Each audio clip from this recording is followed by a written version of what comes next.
इस यौम आज़ादी के मौके पर आप सबको मेरी तरफ से बहुत बहुत मुबारकबाद।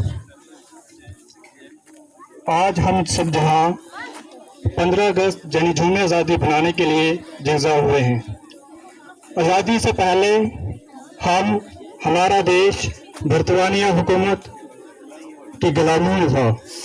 अंग्रेज हिंदुस्तान पर भारत के बहाने, तजारत के बहाने हिंदुस्तान में आए थे और उन्होंने लगभग 200 साल तक हमारे देश हिंदुस्तान पे कब्जा किया था।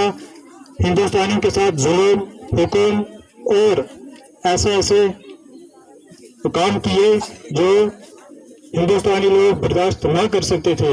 इसलिए हमारे देश के कुछ रहनुमाओं ने, कुछ नहीं यानी लाखों के तादाद में लोगों ने इस जदोजहद की लड़ाई लड़ी और आखिर इस लड़ाई में कामयाबी 15 अगस्त 1947 के दिन पाई थी। इसलिए ये दिन हर साल सिर्फ रियासत जम्मू व कश्मीर में ही नहीं बल्कि हिंदुस्तान की हर रियासत के हर कोने कोने में बड़ी शान व शौकत के साथ इस दिन को मनाया जाता है, क्योंकि ये वो दिन है जो सुनहरी रूप से लिख जाने वाला दिन है। यानी आज हम बरतानिया हुकूमत की गुलामी से आज़ाद हुए थे। इसलिए हम भी इस एरिया में, इस पंचायत में ये दिन बनाते हैं और मैं उम्मीद करता हूँ कि आइंदा नेक्स्ट भी ये कौमी त्यौहार होंगे, बढ़ चढ़कर हम सबको हिस्सा लेना चाहिए, क्योंकि इस त्यौहार को सिर्फ एक ही मजहब के लोग नहीं बल्कि हिंदुस्तान के हर मजहब के लोग, चाहे हिंदू, मुस्लिम, सिख, ईसाई, मिलकर इस देश को बनाने का मौका मिलता है और इसलिए हम सबको बड़ी शान व शौकत के साथ इस दिन को बनाना चाहिए। आज इस खुशी के मौका पर हम सबको चाहिए कि हम उन पुरानियों को भी याद करें जिन्होंने अपने देश के लिए जानों की कुर्बानी, लाठियां, गोलियां, मरण बर्त और सब कुछ देश के लिए छोड़ा था। ये हमारा फर्ज बनता है। इसलिए हम सब उन की आत्मा की शांति के लिए दुआ करें और भगवान से शुक्रिया अदा करें कि हिंदुस्तान में अमन हुआ था, शांति हुई थी, जिसकी बदौलत आज हम सब आज़ाद हैं। हर काम हम अपनी मर्जी के साथ कर सकते हैं। इसलिए तहे दिल से उन देशभक्तों का शुक्रिया अदा करें जिन्होंने देश के लिए लड़ाई लड़ी। इस लड़ाई लड़ने वाले जो लोग शामिल थे उनमें भगत सिंह, राजगुरु, बहादुर शाह जफर, बाबा अब्दुल कलाम आजाद, महात्मा गांधी, पंडित जवाहरलाल नेहरू जैसे कई रहनुमा शामिल थे जिन्होंने अपनी देश जान के लिए छोड़ी थी। इसलिए हम सबको ये भी कहिए कि जिस तरह उन्होंने अपने देश में अपने फ़र्ज निभाए, इसलिए हमारे भी आज़ाद होने के नाते कुछ ऐसे फ़र्ज बनते हैं जो हमें निभाना चाहिए। तो मैं चाहूँगा ये हमारी जिम्मेदारी बनती है। सबसे पहले हम आली व अच्छी तालीम हासिल करके एक अच्छे शहरी बने, क्योंकि अगर जिस इंसान के पास तालीम होगी वो ज़रूर देश के लिए अच्छा सोचेगा। आज भी हमारे देश में मज़हब, फ़िरका परस्ती, आपसी लड़ाई और ऐसे ख्यालात हमारे दिलों में रहते हैं जो हम सबको नहीं रखना चाहिए। हम सबको मिलकर भाईचारे के साथ मज़हब, कौम परस्त को छोड़कर हम सबको मिलकर देश के लिए अच्छा सोचना है और देश के खातिर अपनी जान की कुर्बानी देने की सोच रखनी है, क्योंकि ये वो दिन है, जो वो देश है जो बड़ी मुश्किल के साथ ये दिन हमें मिला है। इसलिए आज इसी मौके पर मैं सबसे यही कहना चाहूँगा कि हम सबको देश के लिए अच्छी सोच होना चाहिए।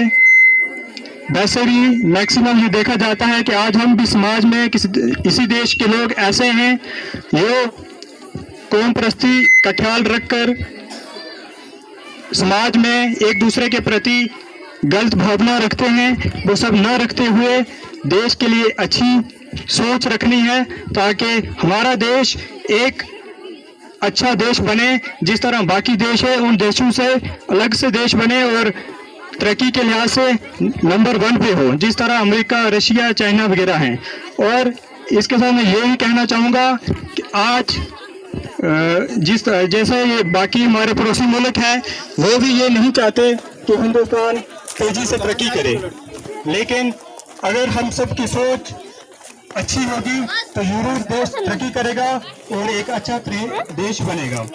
आज सरकार का मैं भी ये दावे से कहता हूँ कि इनका एक मिशन है कि हिंदुस्तान एक डिजिटल इंडिया बने, लेकिन जब तक हमारी सोच डिजिटल की तरह होगी, अच्छी सोच होगी, तो यकीन है कि जल्दी से ये हिंदुस्तान डिजिटल इंडिया बन सकता है।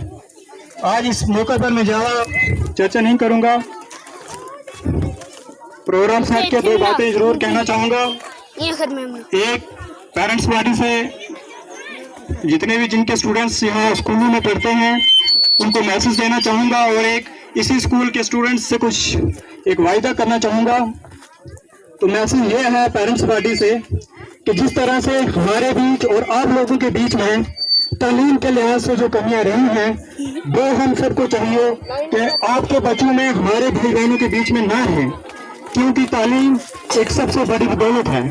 जिस इंसान के पास तालीम होगी वो इंसान, उस इंसान को खुदा की पहचान होती है, और वो हरगिज़ कोई भी बुराई काम करने से हरगिज़ डरेगा, क्योंकि उस इंसान को ये अच्छे से मालूम होगा कि अगर हम कोई बुराई करेंगे तो हमें कोई और नहीं देखेगा, लेकिन भगवान हमें जरूर देखेंगे और हमें इनकी सजा देंगे। इसलिए हरगिज़ वो कोई भी बुराई नहीं करेगा और अच्छी सोच देश के लिए, समाज के लिए, परिवार के लिए सोचेगा। और इसी के साथ जिसके पास तालीम होगी उसको इज्जत सम्मान होगी। इसलिए पेरेंट्स पार्टी से ये कहूँगा कि अपने बच्चों का ध्यान रखना बहुत जरूरी है। ध्यान यही रखना है कि हमारे जो फर्ज है हमारा, हम तो अनपढ़ रहेंगे लेकिन हमारे बच्चे ना अनपढ़ रहें। इसके लिए जो हमारे फराइज हैं उनको समझना चाहिए। जैसे टीचर्स का काम होता है पढ़ाना, लेकिन पढ़ाई के बाद बच्चों की केयर करना खुद का काम होता है। जैसे बच्चों को वर्दी देना, किताबें लेके देना, टाइम पे स्कूल भेजना, ये सब जिम्मेदारी बनती है, और इस जिम्मेदारी को अच्छे से समझना चाहिए और बच्चों की पढ़ाई पर पूरा फोकस देना चाहिए, ताकि बच्चे अगर पढ़ेंगे तो जरूर कुछ न कुछ आप लोगों के लिए आपका कुछ हासिल करेंगे। तो दूसरी बात मैं ये करना चाहूँगा आज इस मंच से कि जो इस स्कूल में 10th क्लास के स्टूडेंट्स हैं, अगर इस साल वो स्टूडेंट 10th क्लास में फर्स्ट पोजीशन पे आएगा तो उसको मैं अपनी तरफ से अगले साल इसी दिन 15 अगस्त वाले दिन 3000 रुपये का नाम दूंगा। लेकिन उसके पीछे एक शर्त रहेगी, वो शर्त यह है कि जो बच्चा 10th क्लास में 60 से 70% यानी परसेंटेज मार्क्स लेगा, केवल ये नाम उसी को मिलेगा। इसलिए इनाम कमाना कोई छोटी बात नहीं होती, तो बहुत बड़ी बात होती है।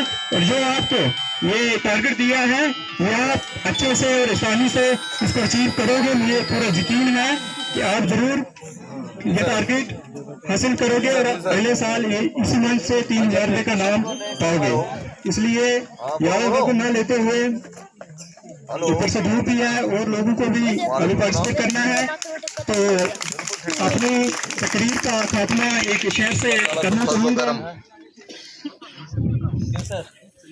तफरीका हर कदम कदम पे निभाते जाओ, तफरीका हर कदम कदम पे निभाते जाओ, दिल के जख्मों को भिगाते जाओ।